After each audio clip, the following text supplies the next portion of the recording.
Odessa, Texas is a town that is 22 miles west of Midland and 306 miles from the border of New Mexico. Odessa is known for its replica Stonehenge, Jack Ben Rabbit, which is a statue of a jackrabbit that stands 8 feet tall, along with 37 other statues of jackrabbits that are 6 feet tall.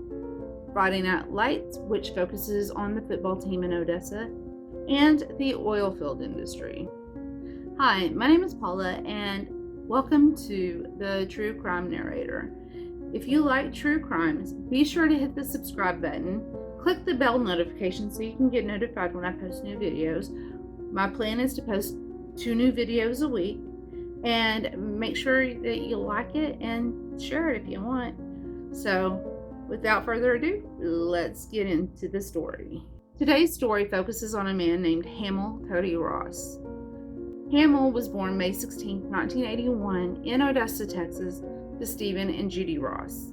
He also has a sister named Courtney. Hamill was the 4th generation of Rosses to work in the oil field industry. And along with the Rosses, his maternal grandfather also worked there as well.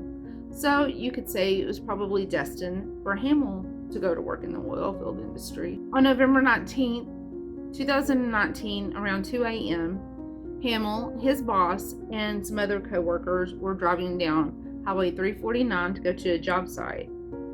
The boss pulls over on the side of the road, gets out, makes a phone call to get directions to the job site, gets back in the car, and starts to head that way. Once they're down the road, one of the co-workers, I guess, looks around and realizes that Hamill is no longer with them. In all of the research I've done, I can't find if they actually went back to look for him or not. But they went onto the job site, and this is where things start to get a little bizarre, in my opinion. Somebody texted Hamill's family members and pretty much said, you know, he's not with us. Here's the directions to the place we last seen him at. You heard me right. I said texted. They didn't call anything. They just said, here's where he was last seen. Here are the directions to get there. In one of the articles I read, it was suggested that maybe Hamill had gotten into a fight with one or more of his co-workers, and he just simply walked away to keep from having an altercation with them. There are 2 eyewitnesses that say they saw him. One eyewitness states that he actually went to their house to use their cell phone, and the other eyewitness states that they saw him walking in the afternoon toward Midland. So this is where I start to question things. If you look at Hamill's Facebook page, he has videos all over his page where he's taken a video of himself and he's actually working, and he posts it on Facebook. With that being said, I would think that he would have a cell phone. Why didn't he use his own cell phone? Why did he have to walk to somebody's house to use a cell phone? And if he was walking, and this happened at 2 o'clock in the morning. So if somebody saw him that afternoon walking to Midland, why didn't he call for help?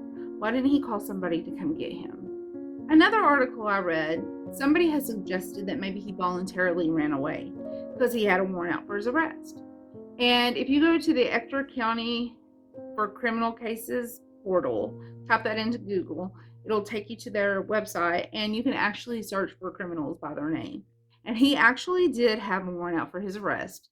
It was a motion to revoke, and the charge was a DUI. On December 16, 2019, the warrant, I assume on that date, was actually recalled, because if you look at the status, it does say that it's recalled. If you look at the website, you can tell he's been in some trouble before, and this wasn't his only warrant out ever in his life. He's had a couple. So I just don't see him running to hide from this warrant. I don't see that. On February 9th, 2020, there were some ATV riders that were out, and they were by the Pilot truck stop that's off of I-20 and Loop 350 in Midland, and they came across a body. The body was sent off for an autopsy, and sadly, it did belong to Hamill.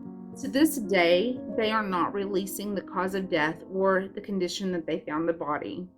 And there seems to be nothing else about this. Like, I couldn't find out if it was still under investigation. Did they just assume that he died of natural causes and there really wasn't a case? It just seems suspicious to me that a guy gets out of a vehicle in the middle of nowhere at 2 in the morning and just walks off, and nobody hears from him again. That does not make sense to me. I have so many questions about this because there's just not a lot of information out there regarding this. Like, I want to know, did they ever find out who Hamill was trying to call when he used the eyewitness's cell phone? Like, did they pull up records to see who he called? And again, wouldn't he have a cell phone? I would think that he would if he was taking selfies out on job sites and stuff. Another question, did the crew go back and search? And if they texted directions to where he was last seen, was there a search party? I know that it says that his family went and searched for him, but was there a search party that went and helped search for him? And did his coworkers go and help search for him? And another question, why did they text the family? Why didn't they call? To me, that would have been more appropriate to call. Why did they just leave it at a text message? And how did a group of guys in a vehicle not see Hamill get out of the vehicle and just leave? I don't understand that either. And the biggest question I have is, why are they not releasing the cause of death, the condition that the body was found? I don't understand that. Why is that such a secretive thing? Is there a cover-up going on somewhere? I don't know. So I do have one more thing to add to this. While I was doing research, I came across a post on Reddit, and the username is DJ Ivory Keys. And he actually says, my best friend Ben is still wondering what happened to his friend Hamill.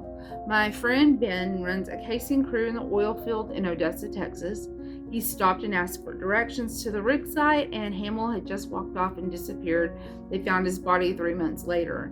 My friend Ben says they still won't give a cause of death. He's very confused, and it hit him hard. So from what I'm gathering from that post is that Ben was the boss. He was the driver. He was the one that stopped and asked for directions. I don't know, just the little bit that I have found, I would think that there would be, like, maybe the news crew would have talked to Ben, if that's the guy, or his crew members, and got their information from them. And did anybody even question the coworkers? Like, I mean, did the police actually question them? Because I couldn't even find that either. Like, there is hardly anything on this at all. Like, it's just, there's nothing. So if you know something about this case, maybe you could drop a comment, hit me up, let me know, because I'm really interested. I'm invested in this, but there's nothing. I mean, there's nothing. It's done. It's like, I don't know if there's an investigation. Is there an investigation still going on? That's why there's not a lot of information out there. I don't know. What are your thoughts? Do you think that he actually just got out of the car, walked off, and then just died of natural causes? Or do you think maybe he was murdered and that there's certain people that are trying to help each other and cover it up? I don't know. What are your thoughts? I'd like to hear what you have to say about this case. So leave me a comment down below and tell me your thoughts on this and what you think might have happened to Hamill. It's just that it's very confusing and very strange. I don't get it. I don't understand it at all. With that being said, y'all have a great day. Be sure to subscribe if you want to hear more true crime videos. I'm going to try to do this more. My goal is to at least do 2 videos a week. So if you're interested in true crime, make sure you subscribe, and you can follow me on all my socials. And I will talk to y'all later, and y'all be nice to each other. Bye.